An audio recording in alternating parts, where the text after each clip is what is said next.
sampai pada kalimat wa nihayatu samratid din.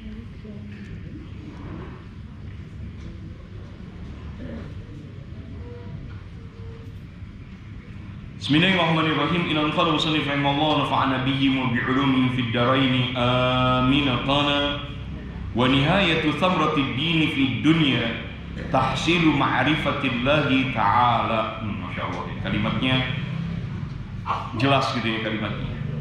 Wa nihayatu, dan puncak, samratid din fid dunya, puncaknya agama di dunia, tahsilu ma'rifatillahi ta'ala, yaitu seseorang sampai kepada tingkat ma'rifat kepada Allah Subhanahu wa ta'ala, kenal dengan Allah Subhanahu wa ta'ala. Lagi-lagi saya ingin mengulang kalimat yang disampaikan oleh Mama Abdullah bin Nuh, bahwa beliau memastikan tidak ada kebahagiaan yang beliau dapat di dunia ini, beliau rasakan di dunia ini, kecuali dengan ibadah, mengabdi. Di dalam proses yang panjang, beliau mencari nilai kebahagiaan, dicari di berbagai hal. Apakah dengan ketawa-ketawa itu bahagia? Nggak, ujungnya tetap aja ada sedihnya juga. Apakah punya uang banyak bahagia? Nggak juga. Ada anak, ada cucu bahagia selamanya? Nggak juga. Ada aja cobaan. Terus bahagia itu apa? Oh, bisa jalan-jalan ke Eropa? Nggak juga. Oh, jalan-jalan ke puncak pulang capek. Kan ketawanya cuma di awal-awal aja. Bahagianya itu hanya di awal, tapi setelah itu lelah. Jalan-jalan ke Eropa, iya betul, jalan-jalannya awalnya, pulangnya sedih, duit habis, ada duit lagi. Terus apa gitu letaknya bahagia? Tidak ada. Ternyata bahagia itu ditemukan di dalam pengabdian kepada Allah Subhanahu wa ta'ala. Dan buku itu ditulis oleh Mama Abdullah bin Nuh di umur 17 tahun. Jadi kesimpulan itu didapat di umur 17 tahun. Nah, anak kita, termasuk kita di umur 17 tahun punya kesimpulan itu? Enggak. Mama di umur 17 tahun sudah menyimpulkan bahwa letaknya kebahagiaan itu ada pada pengabdian kepada Allah Subhanahu wa ta'ala. Hanya itu mendapatkan bahagia. Yang lain enggak ada. Itu ditulis di umur 17 tahun. Masya Allah. Kita aja 17 tahun belum ngapa-ngapain, belum ketemu. Sudah ngaji, tapi ngajinya masih belang bentong. Si kadang hadir, kadang enggak, kabur pengajian. Masya Allah. Makanya saya pernah secara pribadi ditegur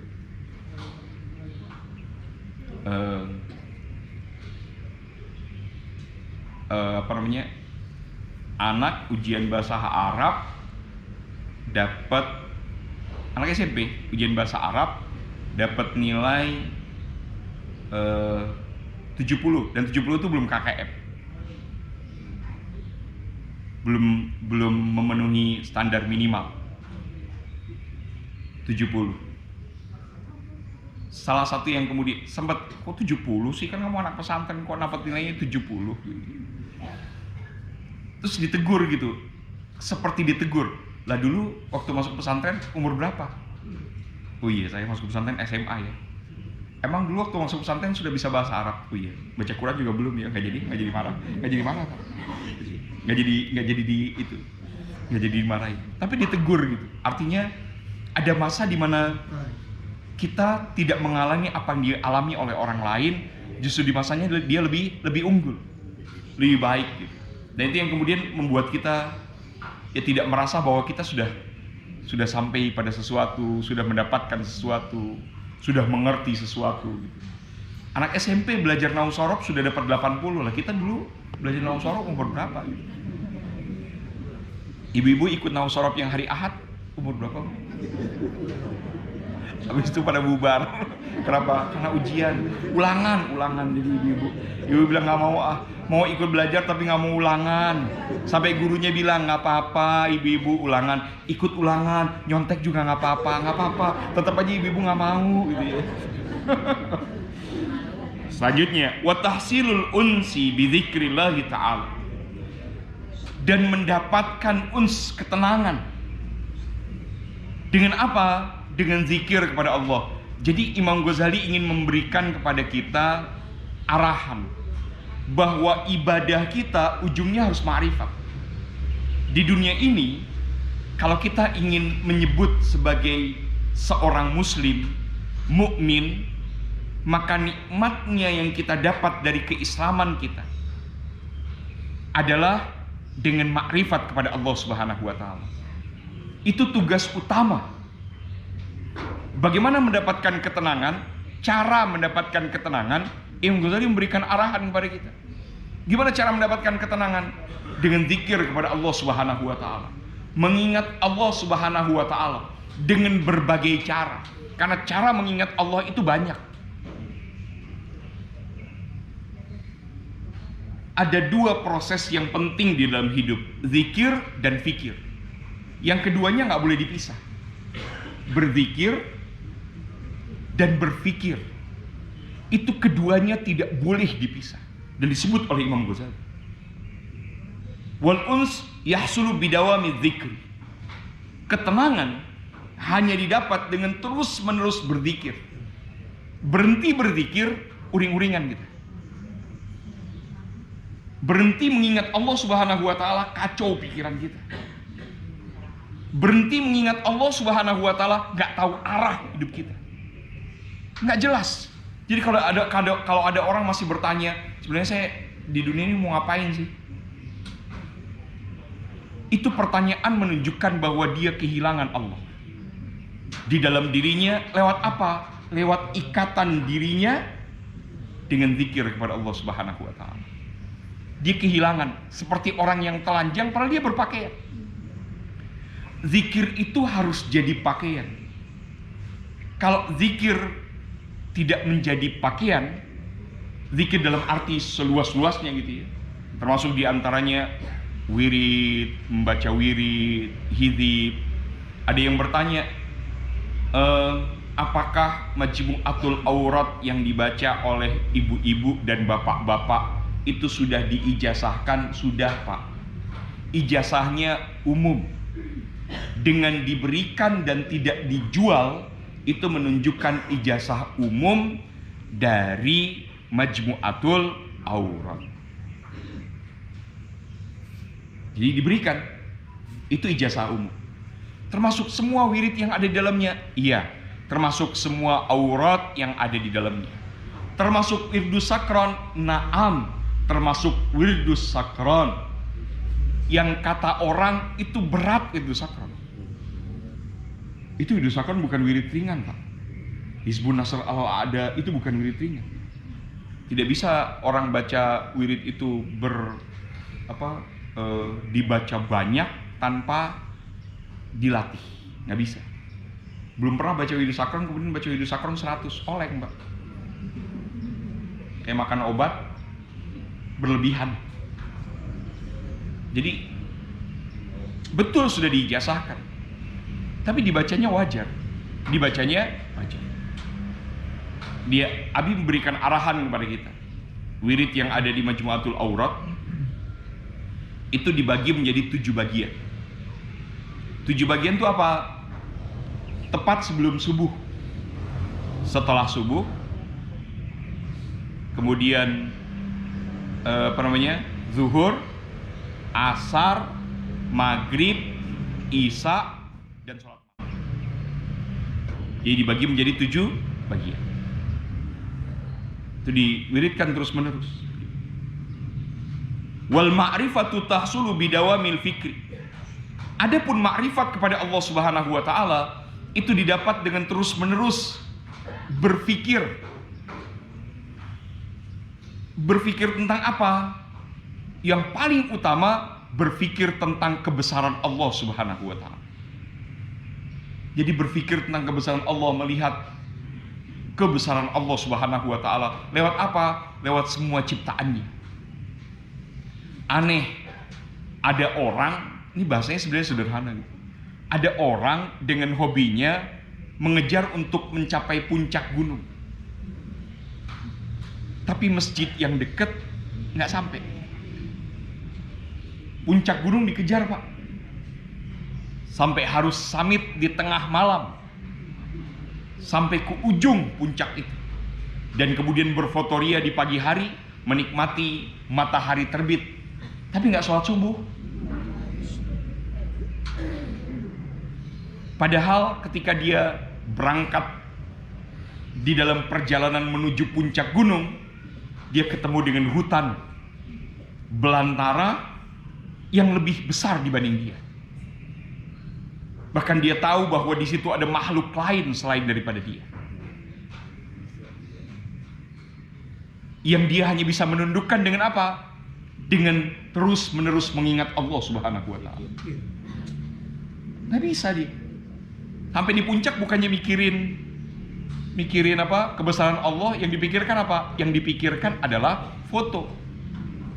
Berfotoria untuk dimasukkan ke dalam sosial media. Nggak lebih dari itu. Untuk mengejar followers, begitu. Hanya itu, nggak ada yang lain. Nasallahu afiyah wassalam. Waman lam yata'allam, waman lam yata'allamu, waman lam yata'allam tariqal fikri wa dzikri lam yatamakkan minhuma. Siapa saja yang tidak terus-menerus belajar bagaimana metodologi berfikir, bagaimana metodologi berzikir, lam yatamakkan minhuma, maka tidak akan mendapatkan keduanya. Nggak dapat makrifat, tidak dapat ketenangan. Nggak dapat makrifat, nggak dapat juga ketenangan. Sekalian, salah satu metodologi untuk berfikir adalah ngaji kitab. Ngaji kitab ini terus disusur satu-satu. Itu metodologi berpikir. Sekaligus berzikir. Jadi ngaji kitab itu berpikir sekaligus berzikir. Karena otaknya terus jalan. Dengar, paham, ya ingat, astagfirullah. Begitu. Kondisi itu terus berlangsung. Setiap saat, setiap waktu. Wasafaru huwal mu'inu ala ta'allumi fil ibtida. Melakukan perjalanan itu dapat menolong dirinya. Untuk apa? Belajar di permulaan. Wal iqamah hiya al mu'ina 'alal amali bil ilmi fil intiha.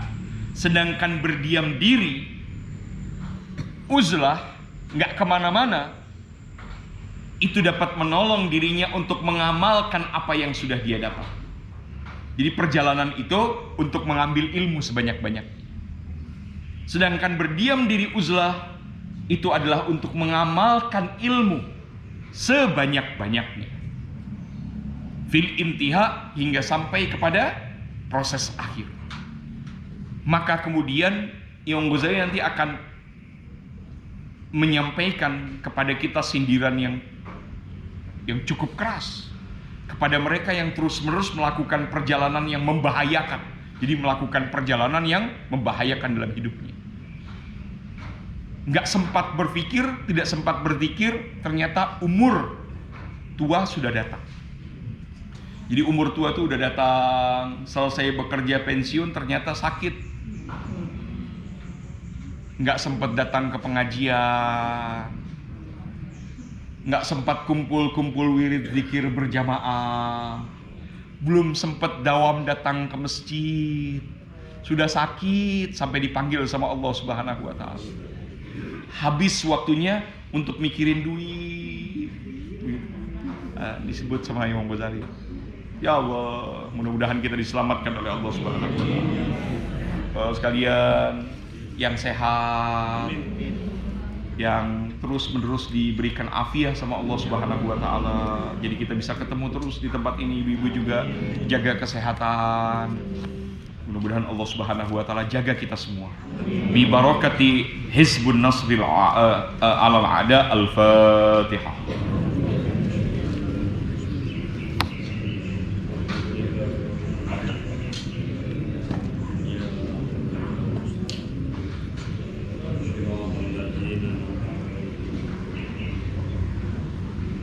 بسم الله الرحمن الرحيم إنا فتحنا لك فتحا مبينا ليغفر لك الله ما تقدم من ذنبك وما تأخر ويتم نعمته عليك ويهديك صراطا مستقيما وينصرك الله نصرا عزيزا وكان عند الله وجيها في الدنيا والآخرة من المقربين وجهت وجها الذي فطر السماوات والأرض بسم الله الرحمن الرحيم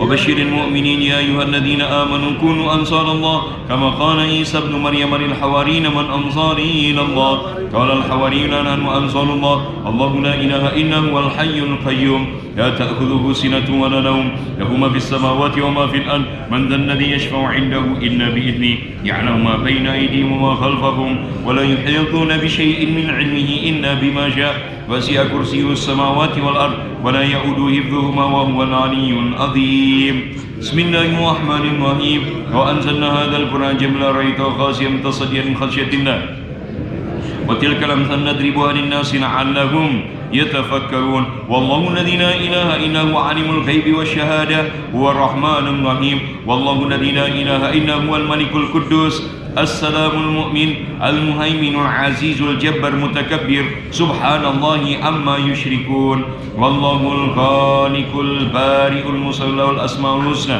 يسبحون ما في السماوات والأرض وهو العزيز الحكيم ويعيذ نفسي من الله تعالى من كل ما يسمع بأذنين ويبصر بعينين ويمشي برجلين ويبتش بيدين ويتكلم بشفتين حصنت نفسي بالله الخالق الأكبر من شر ما أخاف وأحذر من الجن والإنس وأن يهدروني عز جاره وجل ثناء وتقدست أسماء ولا إله غيره اللهم إني أجرك في نهور آدائي وأعوذ بك من شرورهم وتحيرهم ومكرهم وكائدهم أطفِ نار من أراد بي أدوة من الجن والإنس يا حافظ يا حفيظ يا كافي يا محيط سبحانك يا ربي ما أعظم شأنك وعز سلطانك وأرفع مكانك تحصنت بنا وبأسمائنا وبآياتنا وملائكتنا وأنبيائنا وبرسولنا وصالحين من عبادنا حصنت نفسي بلا إله إلا الله محمد رسول الله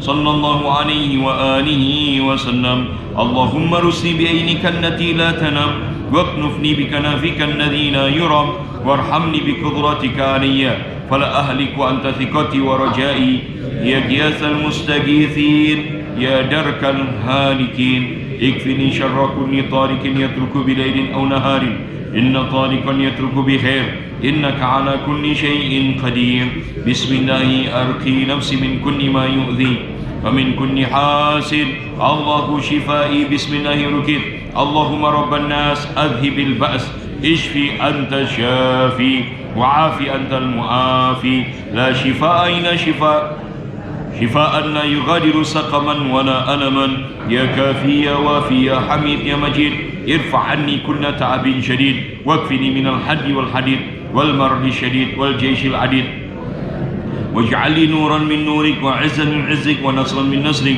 وبهاء من بهائك وعطاء من عطائك وحراسة من حراستك وتأييدا من تأييدك يا ذا الجلال والإكرام والمواهب العظام أسألك بك ولا أسألك بأحد غيرك أن تكفيني شر كل ذي شر إنك أنت الله الخالق الأكبر وصلى الله على سيدنا محمد وآله وصحبه وسلم تسليما طيبا مباركا فيه والحمد لله رب العالمين ظاهرا وباطنا وعلى كل حال يا أرحم الراحمين والحمد لله رب العالمين. Mudah-mudahan dikabul dijabah oleh Allah Subhanahu wa taala. Wabillahi taufiq wal afu minkum. Assalamualaikum warahmatullahi wabarakatuh.